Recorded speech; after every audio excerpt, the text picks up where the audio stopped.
What's up, guys? Hello. I'm so sorry we a little behind, but StreamYard was a little down. I was about to really get upset because I would lose this great interview with Brandon, Mr. Director himself. I'm so happy to be interviewing you today.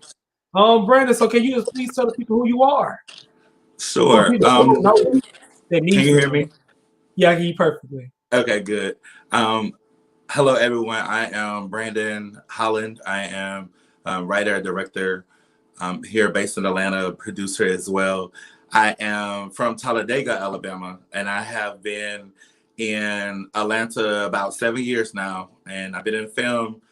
I've been in film ever since 2013. So I've been in film almost 7 years now. But I started off doing stage plays, and so I am just out here chasing the dream, man, living on faith. That's beautiful. Talladega. So where is that by? Where is that close by? Um, Birmingham, Alabama. Okay. Talladega is about 30 minutes from Birmingham. So it's like you stayed in the loop and saying that you live in Atlanta, Georgia, like a lot of people do. Right. Everybody always asks that, but I live in Atlanta, but no, that's Duluth. That is two different things. right. Okay, Yeah. so Talladega. So let's talk about that. So how was your home life growing up? Like, what inspired you to want to get into film, be directing, and all that stuff? So I grew up in the church, and I'm a Are you? church boy. Yeah, I'm a church boy in my heart. I grew up. Both of my parents were in the household, and we just grew up. We were a very Christian family, and I spent most of my time, most of my childhood at church, like the things that normal teens would do, like go out and party a lot and different things like that. My parents did not allow me to do that, so I had a very strict household, and so for me. Being able to get into this entertainment life, it wasn't hard because it started in church, ironically.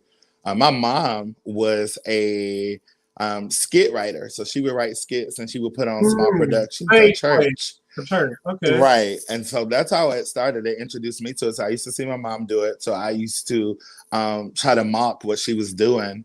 And it was just an opportunity for me to find something that I never really knew that existed. Ironically, I went to college to be an educator. I come from a family of educators. And so I went to be a teacher. And that's Oh what my wow. life passion has been. And so somehow along the way, I found a new passion that I never knew existed because I started off just doing it as fun. My mom never really took it to the next level. She just did it for church. I started off doing it at church at the stage play in Huntsville, Alabama, while attending college at Alabama A&M University. And the church I was attending, I wrote a skit. And then I took a skit that my mom had written and recreated it and said, I'm going to see what I can do with this. And from there, I started doing stage plays, and then the doors just started open after that. So it's just, I mean, it's been an interesting journey, not one that I really prepared for, but one that I am enjoying, and now that I truly have a passion for it. Okay, that's beautiful. So who name some of your favorite directors right now? Oh wow! Some of my favorite directors are David E. Talbert was my first favorite director because he did stage plays. A lot of people don't know about him, but he did he's done a lot of films now, but he started off, he was a well-known play director. That was my favorite director. And then he got into film. And of course, Tyler Perry is one, as well as Ava DuVernay, Issa Rae. I mean, there are several. Tasha Smith, I'm loving what she's doing now in film. And I mean, and the list goes on and on. Of course, Spike Lee and all of the Black filmmakers who have paved the way for artists, up and coming artists like myself.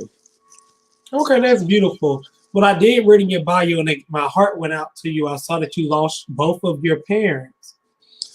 Yes. While I was attending college, I did lose both of my parents.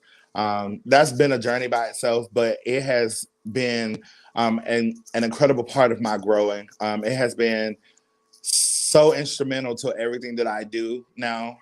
Because I feel like I'm not just doing it for myself, I'm doing it because of our family legacy. Everything that we've done up until this point, you know, I feel like that I'm doing it to make them proud, make myself proud, make my family proud. So, yeah. That's beautiful. So how did that prepare you? So how do you look at things now when it pertains to achieving goals or just doing stuff? Like, what did that tragic propel you in life? Like, how do you look at life now since like things can be taken away tomorrow. So how do you move forward with decision making? For me, I felt like that played a part as I never had, and I have family back home, but I always just thought in the back of my mind, I don't have a plan B.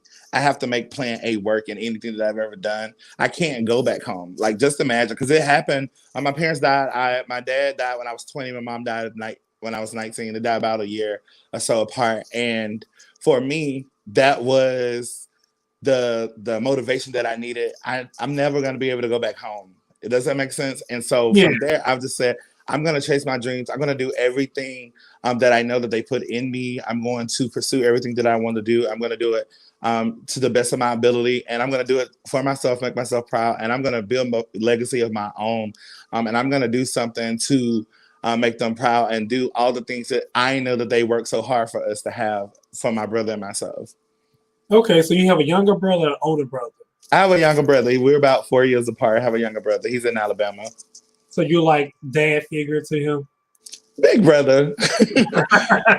he thinks he's my dad, ironically, but that's a long story. If you talk to my baby brother, he's my dad. But we lean on each other. That's one of the things that we learned. It was always just us. So we have a really close relationship, and so we need big brother or dad advice. Of course, we talk to each other. We have family members who've played those roles. I have an aunt that lives in Huntsville. She kind of played the mother role to me. We have an uncle that lives with my dad's brother back home. He and my aunt, his wife, they raised my brother, after my parents passed. And so it's just, we've had a great support system. We've had an excellent support system. Of course, my grandmother, all my aunts, like all my family, godparents, just everybody. So it's just been so many people rooting for us. But our parents had already instilled so many things in us at an early age. So it's just, it's definitely been interesting losing your parents at such a young age. But it definitely gives you the motivation and the strength that you need to go on and to do well. That's good. I like the fact you said, like, you can't go home. So every decision you make in your life is like, this is it. It has to work. It got to work. That's it. That's the way I do everything. So with writing your first stage play, how was that like? What was going through your mind? Like, what was, I need to get this. I need to get that. How do you prepare for all that? I'm going to be honest. I was so clueless. I have not had any professional training or anything. My church was a big back. And when I was there in Huntsville, I attended this church, Right Way, Church of God in Christ, and everybody there was like family, and everybody just pitched in as it relates to props, as it related to resources and bringing people in to the show and different things like that. And everybody just leaned on the things that they were great at. And so at the time, if you were my friend, you were an actor. So that's how I did casting. If we were friends, you were actor. And all of my friends will tell you, every single one of my close friends have been in one of my shows. I guarantee you. Anybody that called me friend has been in something that I've done. Every single person. And that's how I started, because I didn't know anybody. I was like, well, I don't have any actors. I don't know anything about acting. So it's been very interesting to just kind of see from starting there to where we are now. So that's how it started. So just building it from the ground up, I had a great support system. I really did. I know that's very important. So how big is networking, like first starting off when you are a director? Huge. Networking is everything. And I think that one of the most important things, but one of the most important things is just making sure that you are connecting with people who can actually help advance your career or help move you to the next level and different things like that. That's where I think a lot of people fail. It sounds good to connect with a lot of people. Oh, I'm friends with this person. I know this person. I'm taking pictures with this person. I don't really move like that. For me, every relationship has to have substance. And that's how I was able to get into the film industry here in Atlanta. I started off in fashion. I started with Paul Ranger. He was doing a show here called We Do Fashion. And one of the models that I had worked with before, I asked him if he'll just let me come and work for his show so I can meet people in Atlanta. So I literally started my network from We Do fashion show. And so a lot of people that I started to meet, photographers, models, those people became actors. Those people became support and film staff and different things like that. So that's how I started building my network in Atlanta. And of course, church played a huge part of my network. When I first got into the industry here, I met a friend named Jennifer Beck, and she went to the Dream Center. That's why I attend church. And she started introducing. Church too. I haven't been long time, but right. So when I went to the Dream Center, I met her in a small group, and we just from there we clicked, and she introduced me to different people. They had a dynamic, and they still have a dynamic theater department there. So I had a chance to kind of meet some of the people who work in those departments and different things. So it started for church here as well, building a network. So it just started from there, man. And so I just stopped being scared. And that's one thing I tell people, networking is so important. You can't be scared to talk to people and tell them what you need, what your needs are. And that's one thing I had to learn. I didn't know at first, but I'm catching on now. The worst thing somebody can say, Brandon, is really no. I mean, and those are facts. Better. They really help you grow. So, you went ahead a little bit of me. So moving to Atlanta, what did that move mean to you as far as what you wanted to do? For me, it meant that I was finally making a step into the right direction, and I was going to find what it is that I was looking for as it relates to a dream, and taking my dreams to the next level. The circumstances that caused me to move here were not so great, but coming here was one of the best things that I could have done. And what happened was, I was here doing a stage play, a dinner and theater for my own family reunion. And I ran into my cousin and her husband, and they said, if you need to start over, come and stay with us, and we'll look out for you. And my cousin and her husband, they took me in their home, and I literally started my life over here with nothing. And so it was just, I'm telling you, it was an amazing journey. It got hard. And even when I thought things had gotten better, it's like I had cycled back to the same things, and it just got harder all over again. And so it's just been a gradual process. And I tell people all the time, if you can make it through the first few years here in Atlanta, then you have what it takes to be able to survive here. Because it is it is a game of survivor here in Atlanta. It really is. So it was the best decision that I could have made, though, regardless of what the circumstances were prior to coming here. I can truly believe and understand what you're saying. So what was one of your first, well, I know it was your first project, but what was one of your first major projects you done on your own in Atlanta? Where you was like, okay, I'm getting the hang of it. I like what I have going on. My first project, my first film here was 21 a Day. And it started off with me pitching it in LA to a couple of producers. My best friend and I, we were pitching a show at the time called Bobby Pin Diaries, which is a stage play that we were doing. And when we got there to the pitch slam, they were looking for psycho thrillers. And me and my friend, we had not really familiarized ourselves with the genre, but we said, we're going to come up with something. And so when we left the first day from meeting all of these producers, they were going to give us the next day like 60 seconds to pitch an idea. So we went that night, and we spent the night writing, and we came up with a couple of different ideas of our own. And so I came up with 21 a Day. And it's a psycho thriller. That was my first film project. And for me to not have much knowledge of that genre or even the industry that much, I decided that this was going to be my first film. Jennifer, the friend that I mentioned before, she introduced me to a partner of mine now, who said that he was looking for Black writers in Atlanta. And I told him, and he was concerned because he said, oh, it looks like you really just only know church, but I'm going to give you an opportunity. And I said, okay. And so 21 a Day was my first project here.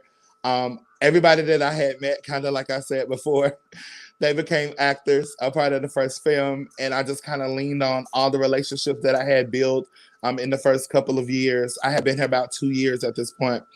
So I think this was in 2015. So it's just getting in there, building this film. TJ Jackson, he went to the church that I attended, and he played the lead actor. I had saw him in an Easter play, and I was like, this guy is so great. I was like, he should be the lead actor in my movie. And from there, and Rochelle Johnson, she played his wife, the lead, the co-lead, and she was one of the models, one of the model coordinators for the show that I did here. And so, I mean, it just, I'm telling you, it was just like God's plan. Yeah, it's just like things fell into place. And then I called my friends who are designers that I had met from the show, and asked them to do wardrobe. And just, I mean, things just kind of fell into place. And so my first project, 21 a Day, went extremely well. I had an opportunity to release it at Walmart and Target and all the major retail stores online, as well as it's playing on Tubi right now, cheese on and a couple of other places. So you know, it was a learning experience, and I know that a lot of the people who worked on set with me, they were, especially a lot of the production team, they knew that I was not familiar with a lot of things, and they were not very comfortable at first because they felt like I didn't know what I was doing. But for me, I've always been a visual person. I can tell you exactly what I'm looking for and what I want. I've always been very clear on that. I may not have done it the right way, technically, the Hollywood way first started, but I always knew what I wanted. And so we created a great project, and it may not be the best to what people's standards are, but for me, it was the best because it was my first and it was my best. Target, it's all that matters. But we be right back after we pay these bills, you guys, because stuff ain't free. Right. That's located in Gulfport, Mississippi. Race Bakes specializes in home baked desserts from vanilla pound and Italian cream cheese cakes to highly recommended and oh so delicious German white chocolate cake. Race Bakes can be reached via Facebook, email, or by phone at 601-791-1393. Try Race Bakes today. You won't be disappointed because where there's a whisk, there's a way. And please tell them your boy Rodney White sent you.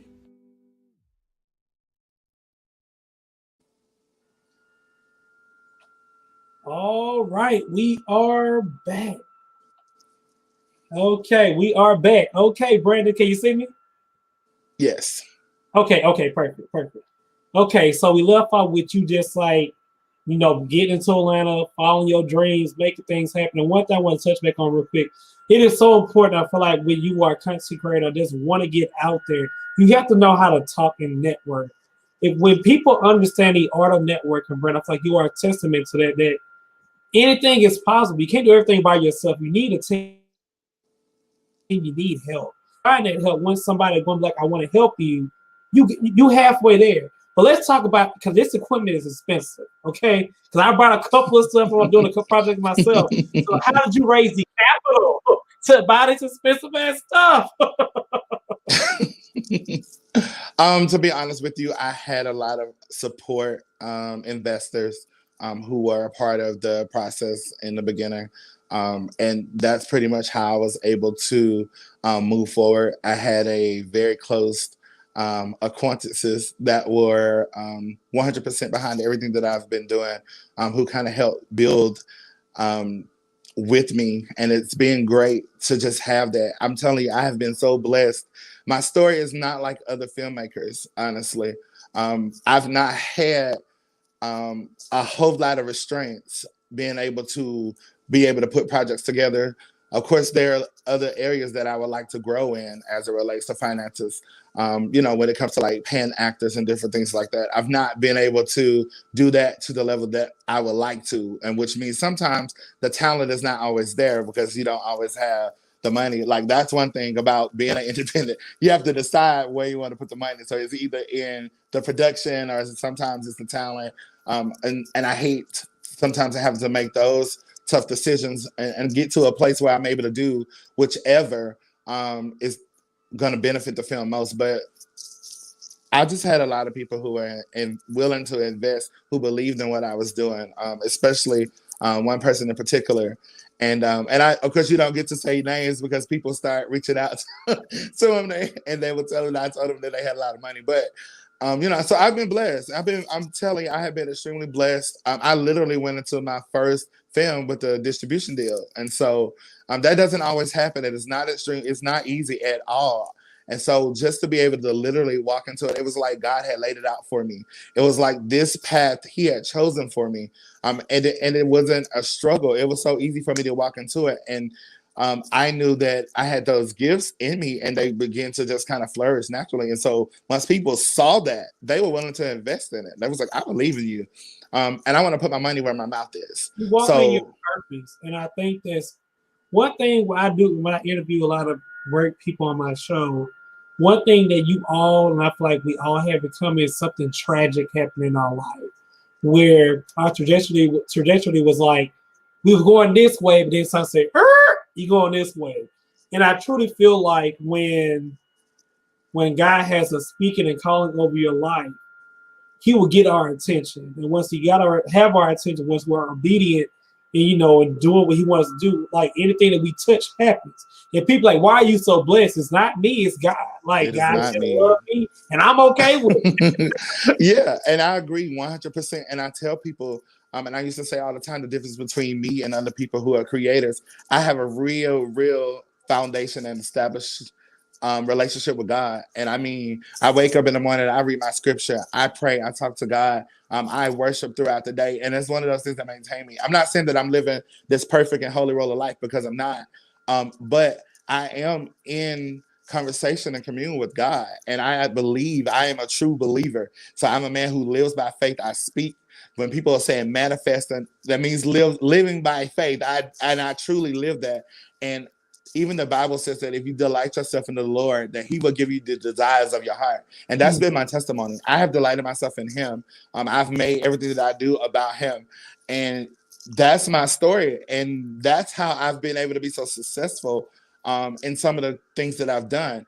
Am I where I want to be? Yeah, of course not. But do I have faith and believe that God is going to take me there? Absolutely. Because I know the man. I don't need no hookup. You don't see me out with a lot of people. People will tell you this. You don't see me out with a lot of people. You don't see me clicked up with a lot of people. When you see me, it's me just working and striving towards something. But I spend most of my time with God, and that's my honest truth. And I feel like as long as we continue to build in those things that help build us, then we'll continue to be successful, whatever it is. And one thing I want people to realize who is watching this interview, who wants to be a director, or whatever your heart desires, I want you out to take where that Brandon went and said, hey, let me be a part of this. I don't know if you went in and demanded money, but you saw something what you wanted to do, and you was like, let me be a PA, for a lack of better term. Yeah. Let me be a PA. And you learned the business, and you worked your connections within your network. You wasn't there to sitting on your butt trying to get things handed to you. No. You could have had that spirit where, you know what, I don't want to do a thing because I don't have my mom, dad anymore, but that lit a fire in you that cannot be blown out. And I want to say, when I posted your interview, a lot of people say, oh my God, I love Brandon. I love what he's doing. So you have your support system is there. And when people truly see that you are about what you are about, they don't question what you're doing. And I feel like the fact you had people just like, here, like, I almost care what you're doing here. Like that speaks value. That speaks the walk that you have in your life. Yeah. One thing I do want to ask you though, what are 3 things that you feel like every director needs before they start? Oh my God. You need a DP who is willing to follow your vision. A lot of times when you connect for people who don't know, because I don't know. Sorry. Director of photography, that's the person who operates the camera. And usually they kind of give the visual directions on set for everybody to know what the scenes are going to look like. Okay. And for me, what's very key and important is a DP who's willing to work with you. A lot of times working with DPs, they have their own vision. Oh, I think it should be this. When you're on set as a director, that is very frustrating. So being able to work with people who want to work with you and who understand that it's your vision that's being carried out when you're in the role of the director, that's the first thing I think all directors need. One of the other things, of course, you're going to need finances. You're going to need a financial backing. There is no blueprint for finding money. I'm just going to tell you that. There is no blueprint for it. You may have to reach out to some of those rich uncles or cousins or aunties or, old friends or whoever is willing to support you. And you have to be able to back what you're asking for. if you know what I'm saying. People are not going to be willing to just give you money. And don't be scared to have conversations about money. Let me say that to directors and filmmakers and creators. Don't be scared to ask for money. You ask for what you need. You have not because you ask not. That's a true statement. And because sometimes I've had to go to people and ask for money, and it's been large amounts of money, and people are willing to give it to you if they believe in what you're doing. So don't be afraid to have conversations about money. Don't say I have a project, but I need the finances, or I don't have the finances. Go to the extreme to try to build whatever it's going to take for you to be able to get what you need financially. And then lastly, of course, you need some willing participants. You need people who want to work with you, meaning the cast, crew, whoever. You want people who want to be a part and believe in your dream as much as you do. So you need people who believe the way that you do, or believe in the work the way that you do. A lot of the projects that I worked on, the actors believed in the work just as much as I did, which made it a lot easier to bring it to life and to be able to work with them and to create something great. Most of the leads that I've worked with, it's been pretty great relationships with them, but being able to build that has created great product from it. So you want to be able to build those trust and relationships. So I say just, find people who want to work with you, those willing participants, or people who really believe the way that you believe. And I see that you have your own production company. I want to say congratulations to you. Thank you. How was that forming your own company, even from starting from putting an LLC? What is the importance of having all your business affairs in order for you to have a production company? Just one of the things, definitely, just kind of make sure those things, if things do arise, you want to be able to protect yourself. You want to be able to, you want to be legitimate. And I'm trying to say it as plain as possible. When people say, oh, I have a production company, but you don't have an LLC, or you don't have a company's name, you don't have any type of anything that makes you legitimate according to people. And of course, now that we live in such a social media world, even the way that you present things on social media, you have to be very strategic about doing those things also. So just as it relates to business, you definitely want to have your business affairs in order. As it relates to graphics, the things that you put out, you want to have a great graphic designers, your covers and different things like that. They play a key part in your presentation. So you don't want to just throw things together. So you want to put a lot of thought into that. As it relates to marketing, that's one of the key things that I'm learning and I'm growing from is having a very strong marketing plan. And I'm still learning about marketing. There are a lot of things that I'm trying to put in place right now as it relates to marketing. So you want to put a budget aside for marketing as well, because I know a lot of times once we get into creating a film, we put all the money into the film, and when it's time to release the film at a promotion, marketing lacks. And so a lot of people don't see your project and don't see your film, and so then you have to wonder, okay, man, was it really worth it? So that's something that I'm learning that I've not done well in the beginning, but now that I'm getting more into it, I realize how important that really is. And it's one of the things, honestly, that I learned from my current CEO with working with ICTV. She's huge on marketing, and just being around her and just see her marketing strategies have been amazing. And those are things that I definitely am going to apply to my business as well. I love that. So let's talk about this, because I think this is another very important factor. COVID-19. A lot of us had a lot of things planned for 2020, but COVID-19 said hell to no.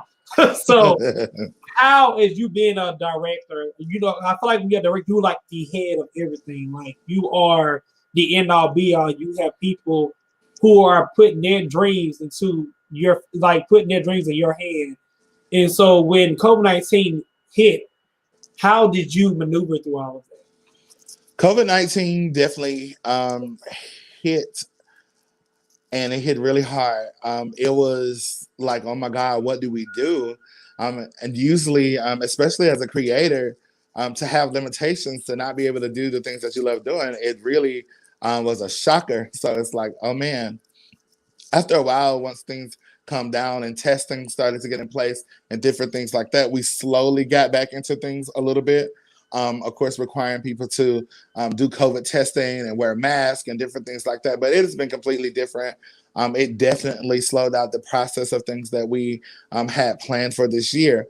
However, we just decided that we were going to work through and do as much as we could with what we had, given all of the things that were working against us with COVID-19.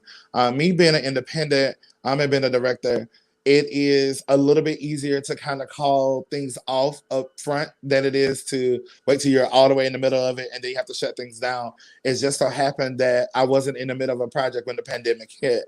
So that's why I was fortunate enough to be able to create things and kind of get back into it once things started to make more sense. So we had a better understanding of what was happening. And there was some safety measures in place. So it has been definitely has worked against us. However, we were still able to accomplish a few things throughout the pandemic, as much as we could anyway, considering all things. And then, of course, there have been times where actors have come to set and then test positive after set is over, and then everybody's getting tested or everybody's worried.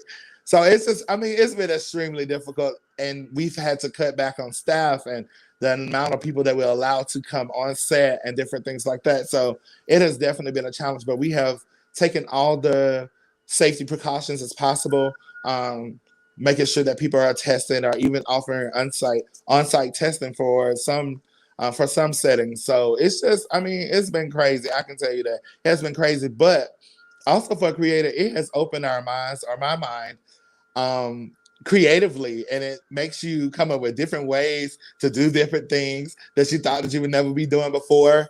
And it lets you know, like, some of the things that we thought we needed before, we don't really need those things. So it's just, it's been crazy, but it's also been mind-opening.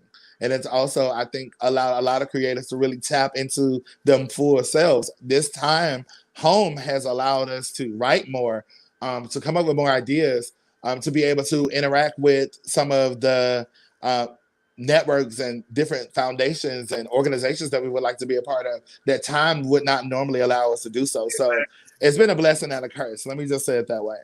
I understand that. And because trust me, I understand. I'm proud of my little babies I done started, and thank God he took off. I know. Yes, amen to that. Amen, amen again. Well, let's talk about this. So where do Brandon Holland see his brand in 10 years from now? 10 years from now, I definitely see myself owning my own studio. I would love to. I'm not interested in creating a network at all. I love working and being a part of one, but that's not my desire. My desire is to just be a production house for creating content and different things. So I would love to, down the road, to have my own production studio where people can come to us for their productions. I don't accept a lot of outside projects right now. I'm open to it, especially if they have a budget. You have to say that when people are watching. Yeah, you have to say that. But I would love to be in more of a position where I'm able to create content for other creators, where they can come to us with scripts and we can film those things and help be a foundation to helping other creators get their content out. So definitely that I would love to be a mogul while I'm able to work bi-coastal. I would love to work between LA and Atlanta. I feel like Atlanta is home, so I don't want to move from here, but I would love to, of course, within the next 10 years, be able to work bi-coastal, work on projects in LA, work on projects here in Atlanta, and maybe New York when it's warm. I know that's right. New York. I don't like the cold at all. You were to say, because when I tell you, I'd be like, I don't know about that. Yeah, I don't like the cold. So, but yeah, in 10 years, I just think that the possibilities are endless. And I've started off at this point, I probably have, I don't know, maybe 5 or 6 films that I'm either in production, in post-production, I've already created. We actually shot 3 films during the pandemic. I probably shouldn't tell that because people are like, oh my God, I can't believe, but No, oh, that's we, good. That's we bad. did. We actually we shot. Listen, I've been on sets for shows. I've worked on shows, of course, with ICTV during the pandemic. And again, we've taken the necessary precautions to make sure that people are safe, and different things like that. So that's what it really boils down to. So I mean, in 10 years, who knows? So that's what I've been able to do in 5 to 6 years worth of films. Then who knows? Hopefully, I may have 10, 20 in the next 10 years. So that's the goal. Amen to that. Now, this is our guest spotlight. This is where you plug in yourself, tell people what's going on, how can the people reach out to you, and those beautiful things. Okay. I'm Brandon, the director. You can follow me on social media at Brandon_the director. I am also the CEO of Molding Hearts TV. That's Hearts with a Z. You can find it on Instagram as well at Molding Hearts TV. You can find me on Facebook at Molding Hearts Productions. And I am based here in Atlanta, Georgia. And you can check out my films. I have a couple of films. I have film 21 a Day that's airing right now on Tubi that you can stream, as well as you can buy it. I have soundtracks that are also at stores as well, all for 21 a Day. So you guys they're either at Best Buy, Target, Walmart, Barnes & Nobles, all the major retail stores. You can buy those things online. And that's it. Well, I want to say I thoroughly enjoyed this interview, and I just want to say I know your interview is going to bless a lot of people. Like your story, when I even read it, it's just amazing what you've been through, what you have accomplished so far. To be the fact that you say that you have stuff that's in Walmart, like Barnes and Nobles and Target, things of that. That's an accomplishment. A lot of people, and I ain't trying to take a dig, say they are who they are, but don't have the backing. And when you say who you are and you have the backing, it just makes your name hold so much more weight. And I just only see so much great things happening for you because what you are doing, you're walking in your testimony. Your testimony, and I'm getting choked up. And that you are going to do very well, Brandon. I can see that. And you guys, we have one more show Thursday. Then Let's Talk with Rodney's going on season vacation. The holidays, I know, right? Yes, the holidays. So I will see you guys Thursday at 8 p.m. And make sure y'all follow Brandon. His information is scrolling on the bottom of the screen. Hit him up. He's setting the projects. Make sure you have your money. That's important. You can't work for free. One thing they said, let me put this out here too before you go, Brandon. When people have a resume, you guys respect that resume. With that being said, don't come to nobody. Especially people do stuff for free. Brandon got lights. I don't know if he worked for somebody else, but that costs money. You know what I'm saying? So respect people for their time and for their knowledge they have. I just had to put that out there. I don't know. Amen. With free stuff. I have to tell people no, sis. And there's nothing wrong with that. There's nothing wrong. Until next time, you guys be good, be blessed, and we'll see you Thursday. Thank you.